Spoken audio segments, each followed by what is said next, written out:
ఈనాటి అంశము వినులు విందుగా మాటలు. మాట్లాడే విధానం వక్తను సమాజానికి సన్నిహితుడిని చేస్తుంది. విషయ పరిజ్ఞానం ఉన్నప్పటికీ సంభాషించే పద్ధతి తెలియక చాలామంది శ్రోతల్ని ఆకట్టుకోవటంలో విఫలమవుతారు. మాటలు బాణాల్లా హృదయంలో నాటుకున్నాయనటం తరచుగా వింటూ ఉంటాం. బాణం లక్ష్యాన్ని తాకి ప్రయోగించిన వ్యక్తి కార్యం సఫలమయ్యేలా చేస్తుంది. మాటైనా అంతే. అయితే అది శ్రోతృ హృదయాన్ని తాకిందా లేదా అనేది వక్త సంభాషణ నైపుణ్యం మీద ఆధారపడి ఉంటుంది. మాట తీరులో స్పష్టత ఉండటాన్ని వాక్య జ్ఞానం అంటారు. శ్రీరాముడు హనుమంతుని తొలిసారి చూసినప్పుడు అతడు వాక్యజ్ఞుడని, వాక్య కోవిదుడని లక్ష్మణుడికి పరిచయం చేస్తాడు. రామాయణంలో అనేక పర్యాయాలు ఆంజనేయుడి వాక్ కౌశల్యాన్ని చూడవచ్చు. సంభాషణ రక్తి కట్టడానికి వక్తకు తను మాట్లాడే భాషతో పాటు శారీరక భాష పట్ల కూడా అవగాహన ఉండాలి.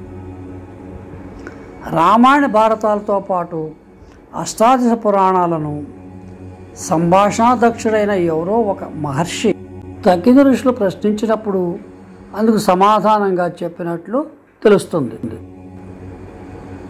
ఆయా గ్రంథాల్లో అనేక కథల్ని, ఉపకథల్ని, అనేక ప్రశ్నలకు సమాధానాల్ని నాటి మహర్షులు చేర్చారు.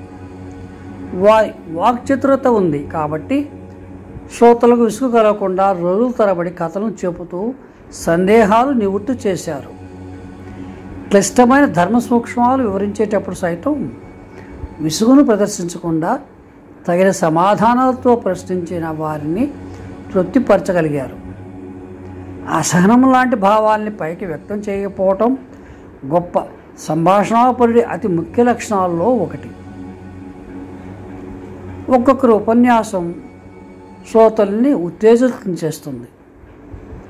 జీవితంలో నిర్లక్ష్యం చేసిన ఏ లక్ష్యాన్నో తిరిగి సాధించమంటూ పురిగొల్పుతుంది.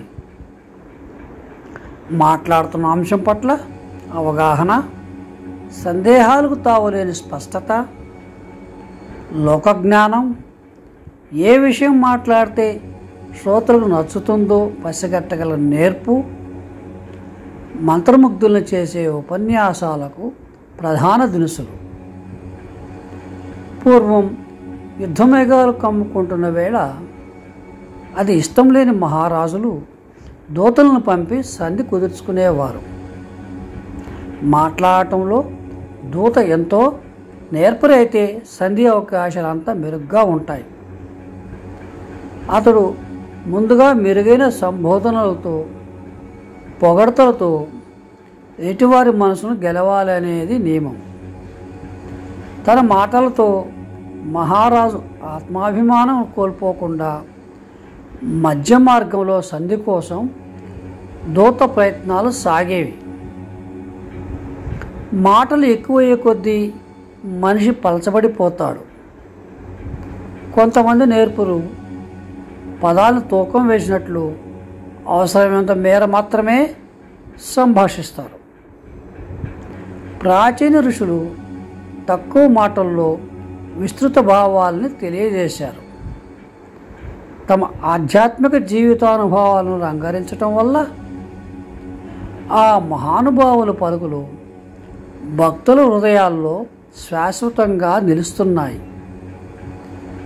దీని ద్వారా సంభాషించేటప్పుడు సందర్భోచితంగా స్వీయ అనుభవాన్ని వ్యక్తీకరించటం వల్ల ప్రసంగం ఆకట్టుకుంటుందని అర్థమవుతుంది. పదాలని పంచదార పలుకుల్లా మార్చి ఉపయోగించే వక్త అందరికీ మిత్రుడవుతాడు. స్వస్తి.